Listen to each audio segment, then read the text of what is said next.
In this video, we're going to talk about emotional intelligence, what it is, how to find it, use it and learn from it, and why it's an essential skill to develop in your search to live with more of the good feelings on a daily basis. I'm Gav, and this is I Want to Know How to Feel Good.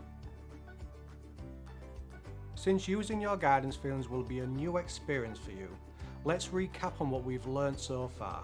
We'll discuss some of the common problems that you may come across during your emotional change points, and we'll progress into finding and using your emotional intelligence. When we find the correct statement to repeat to ourselves and experience the light feeling building up as we focus on our centre, we don't really need to discuss this part of the process, as there's nothing really to learn here, as these good and light feelings are what we're aiming to feel for the majority of the time.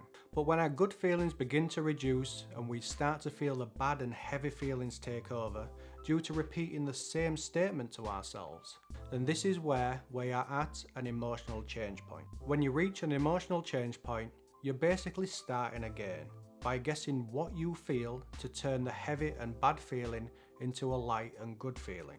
Then when you find the statement that creates the most lightness, repeat this statement to build up the light feeling again, as the light feeling tells you, yes, this is how you truly feel, so carry on repeating it.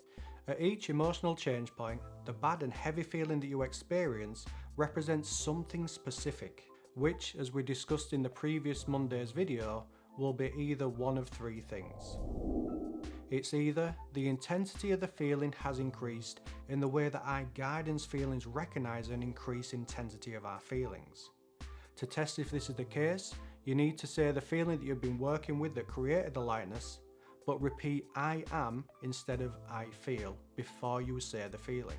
As we discussed in previous Monday's video, changing I am before you say your feeling is how our guidance feelings recognize a change in the intensity of our feelings. If this creates more of the light feelings, then carry on repeating the statement until it reduces and you come to another emotional change point. The next thing to try is to try changing the intensity of the feeling in the way that we communicate an intensity change to each other.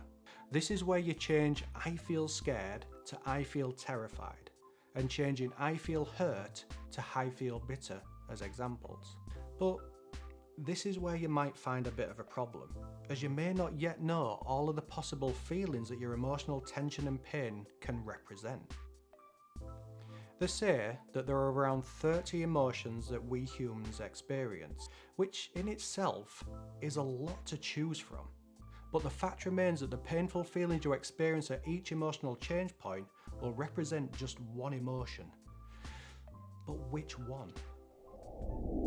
After a quick Google search, you could soon find a list of the 27 emotions that scientists say that we experience, but I highly discourage you from doing this. The trouble with Googling feelings to then guess that this is what our emotional pain represents is that it breaks an important process that focusing on your centre and guessing what the pain represents actually creates. As you focus on your centre and guess what the emotional pain represents, it's only by focusing on your centre that you're actually locked into your thoughts and feelings, which, if you was reading feelings off a screen, it would break the cycle that you are forming and developing about reading your own feelings. As by learning to read your feelings, you are developing something called emotional intelligence. What is emotional intelligence?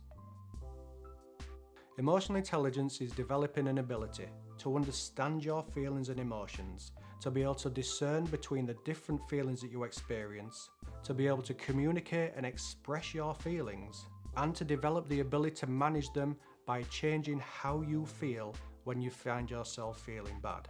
Emotional intelligence also promotes a deep self-motivation and a drive to achieve, even if it's just to live your life in your highest vision. The key phrase here is developing this ability to correctly label your feelings, as emotional intelligence isn't given, it's built up and earned. Yeah, it is great to search and learn required information, but learning information doesn't hold a candle to discovering information yourself. Self-discovery. To discover how you are feeling, as opposed to researching and learning how you feel, is what this self-help system is designed to do, as this is exactly what your emotional self wants you to do also.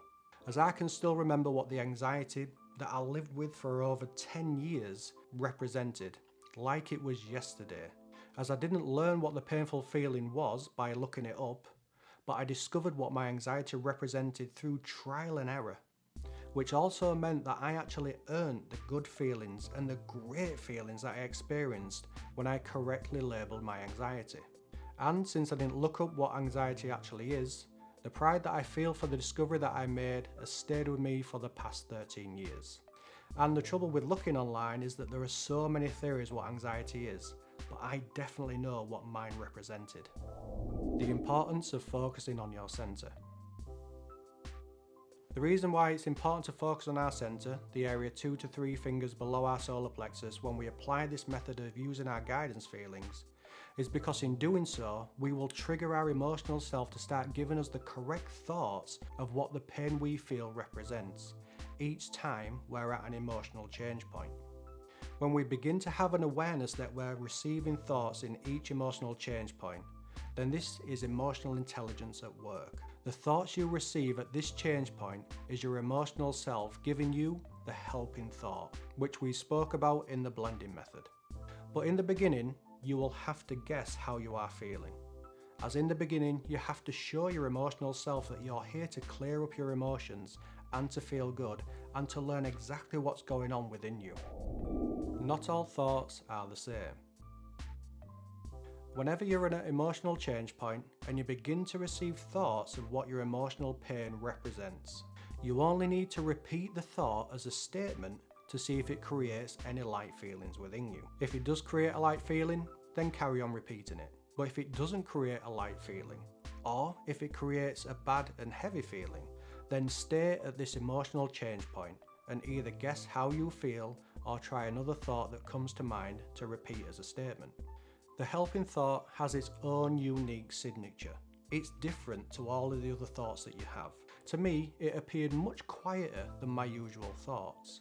But by focusing on my centre, locked me into my thoughts and feelings, which soon made it easy to figure out which thoughts were my helping thought and which thoughts were just there to make it harder for me.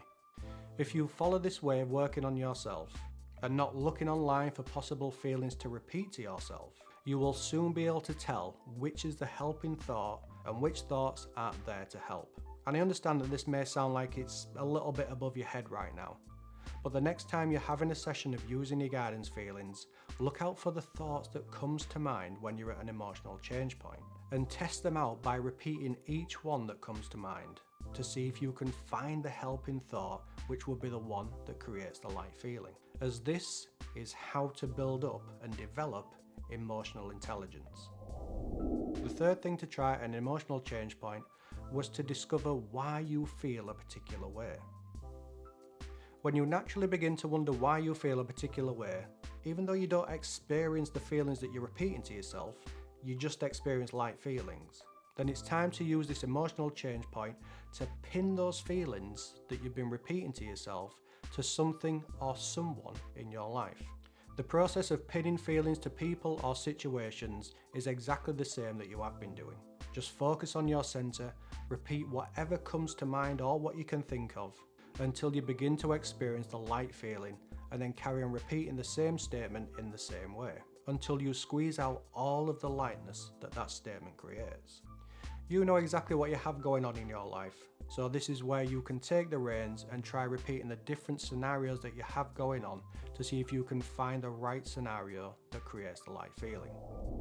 I'll end by saying that developing emotional intelligence may sound difficult, but it's actually pretty easy to do. You only need to follow the instruction given in this video, as it's when you reach emotional change points that you get to grow and develop your emotional intelligence. The only thing is though, developing emotional intelligence never stops. I started using my emotional intelligence when I was around 10 years old, and I've been using it ever since. And I still get surprised at times when my emotional intelligence helps me to discover something that I didn't know. And it can help the people around you too, be it providing different and new and exciting options to try if a person confides in you, to even, writing and developing a unique self-help system. But that's all fine and good. But the question remains, what will you do with your emotional intelligence as you develop this skill for yourself? Now that is a great question.